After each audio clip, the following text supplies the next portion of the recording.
Pizza plus पाव भाजी, pizza भाजी। एक गांव में संतोष और जोशी करके दो लड़के अच्छे दोस्त थे। दोनों एक ही स्कूल में पढ़ते थे, मिलजुल कर खेलते थे। उनका घर भी आजू बाजू में था, पर संतोष के पिताजी और जोशी के पिताजी में बिल्कुल नहीं बनती थी।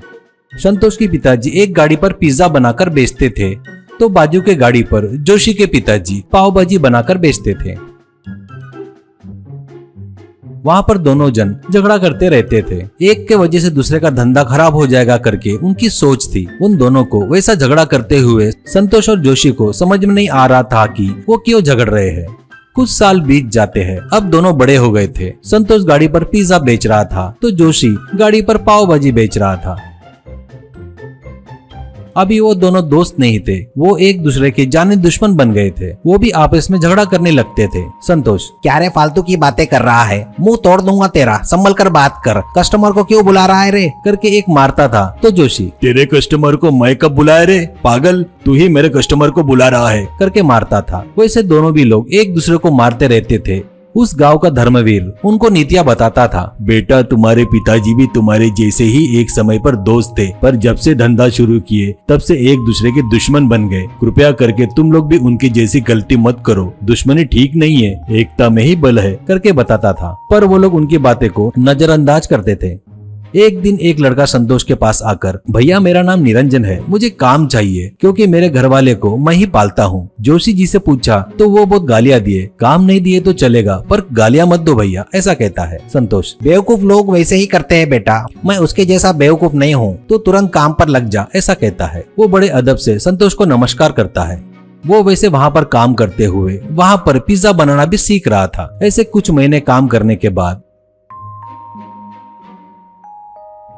वो एक दिन जोशी के पास आकर, भैया मैंने उनको पगार बढ़ाओ बोला, बिना मुझे बोले बगैर बताए मुझे काम पर से निकाल दिए, कृपया करके आपके पास काम में रख लो भैया, ऐसा कहता है। जोशी, बेवकूफ लोग वैसा ही करते रहे, मैं उसके जैसा नहीं हूँ रे, आजा काम पर लग जा, ऐसा कहता है।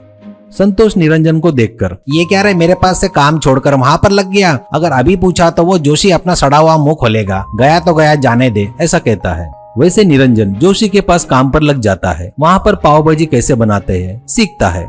एक दिन निरंजन काम पर नहीं आता। जोशी, ये क्या आज काम पर नहीं आया, छुट्टी चाहिए तो पहले पूछना ना, करके उसको फोन करता है। निरंजन फोन उठाकर, मैं तुम्हारे पास से काम छोड़ दिया हूँ भैया, मैं खुद ही अपना धंधा डाल रहा हूँ, ऐसा कहता है। जोशी चौंक कर, धंधा क्या क्या धंधा डाल रहा है तू, पूछता है। निरंजन, थोड़ी देर रुको तो तुमको ही पता चल जाएगा, करके फोन कट कर देता है।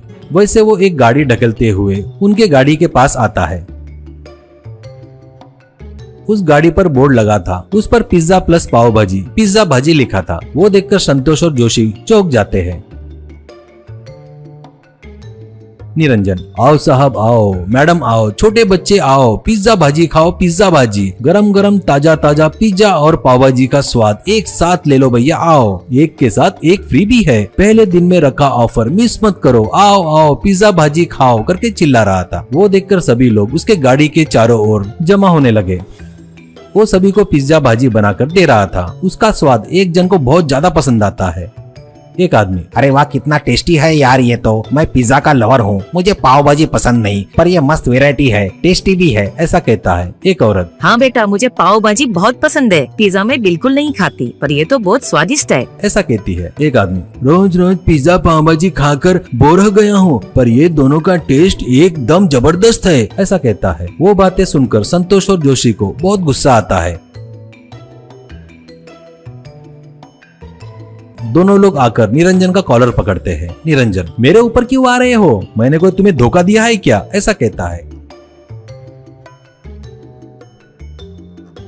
तभी वहाँ पर धर्मवीर आता है और वो उनको छुड़ाकर, निरंजन मेरा ही लड़का है, मैंने ही उसे ये आइडिया दिया, अभी दोनों मिलकर एक साथ मेरे बच्चे को मारने के लिए एक होकर आ रहे हो, तभी कहाँ गई थी तुम्हारी अकल, तुमको सबक मिलना करके ये काम कराया, तुम लोग मेरे बच्चे पर हाथ उठाए तो तुमको गाँव से निकाल दूंगा। अब तुम्हारे पास एक ही रास्ता है, अपनी अपनी गाड़ियाँ यहाँ से निकाल कर कहीं और जाकर बेचना होगा, ऐसा कहता है। उनकी बातें सुनकर उनके गलती का एहसास होकर सिर झुका लेते हैं।